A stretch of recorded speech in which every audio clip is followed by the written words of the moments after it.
Hey everybody, welcome back to another Surgical Tech Tips. Today's video I want to do a little bit more of a deep dive into temperature in all of our operating rooms, and also kind of a why and how we need to regulate that patient's body temperature during a procedure. Stay tuned.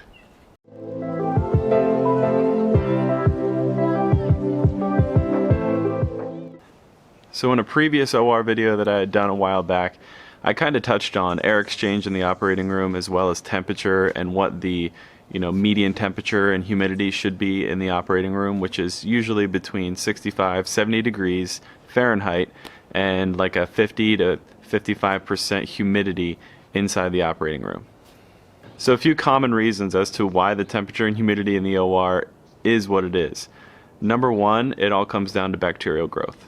Scientists and experts have shown that bacteria, viruses, and other types of microorganisms have a much harder time reproducing and growing in a colder environment.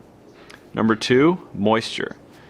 So there's a reason the humidity is much lower inside that room. We want to keep any type of moisture outside of those rooms because what's in moisture? Again, our enemy, bacteria.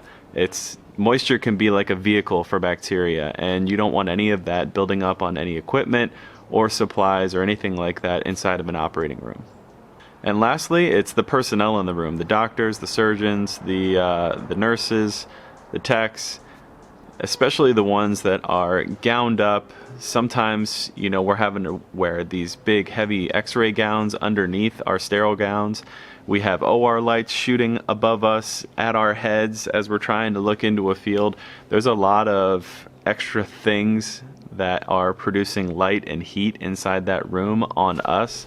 So to prevent, again, the enemy moisture, and that could be sweat forming on our foreheads and possibly dripping down into a sterile field. Again, that's something that we just cannot have happen. So those are some reasons why as to the temperature in the OR. So you're a patient in pre-op. You are in your gurney, you're naked, you just have a thin gown on and maybe a blanket.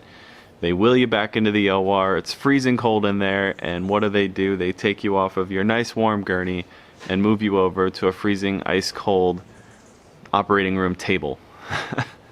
So that's your first drop in patient temp. Number two drop in patient temp when that patient is in the room happens when we have to rip all of those blankets and gowns off so we can prep you. And prepping you is another thing. We're prepping you with this watery solution all over your body, which drops the patient temp even more. So the way from the patient coming into the room and starting the procedure, there's a lot of steps that really drop the patient's temp, and I want to share with you some things as to why we need to keep that patient as warm as possible.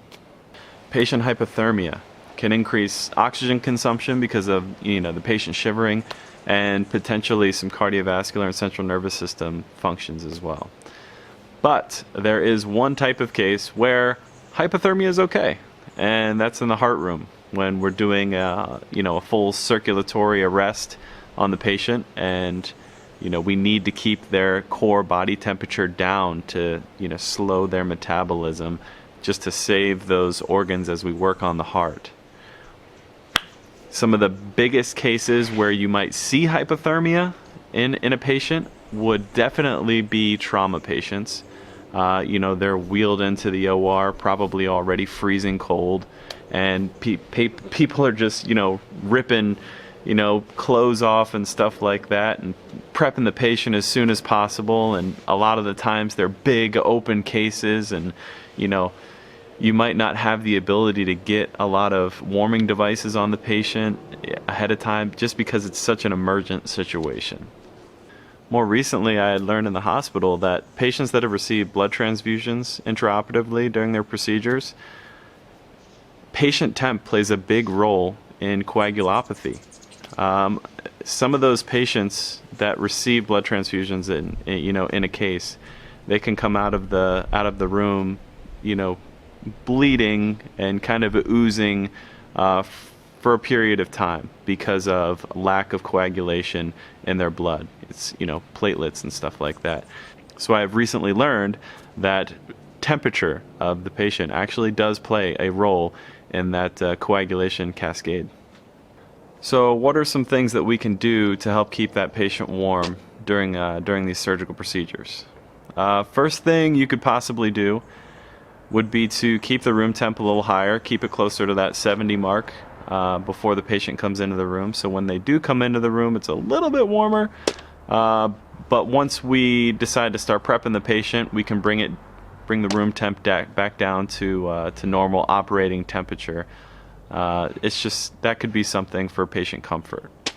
Also, when the patient is wheeled into the room and we're transferring them over to our freezing cold, ice cold OR table, what I like to do as a tech is I'll bring the gurney back out to the hallway and I will run over to the blanket warmer, grab some blankets, a couple warm blankets, bring them over and put them on the patient. It's always a nice thing to have warm blankets when you're having to lay down on an ice cold bed.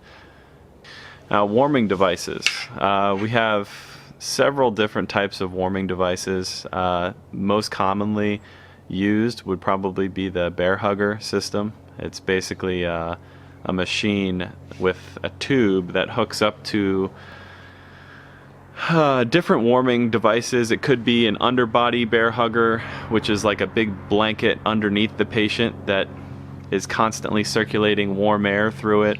It could be a lower body bear hugger where, you know, we have a tape around maybe just below the waist. If we're operating in the abdomen, it'll be just below the waist and, you know, it'll be warming on top of the patient. Or an upper body bear hugger where it's just the chest and it goes out over the arms and it just covers the upper body of the patient with warm air. Lastly, warm IV fluids from the anesthesiologist and warm irrigation from you, the surgical tech at the field. You should know certain cases where we have big open cavities, which is, you know, abdomen or chest. You should have warm irrigation or a fluid warmer on the field so you can always have access to warm irrigation that you can just either pour into the abdomen with a pitcher or just a septo. So yeah, that's basically it. I didn't really touch on how we can see the patient's body temperature, but if you want to know, it's usually either rectal, bladder through a Foley, or throat through an ET tube. But yeah, that's basically it for temp. Hope this was an insightful video and you guys learned a couple things, and I'll see you guys in the next video. Bye.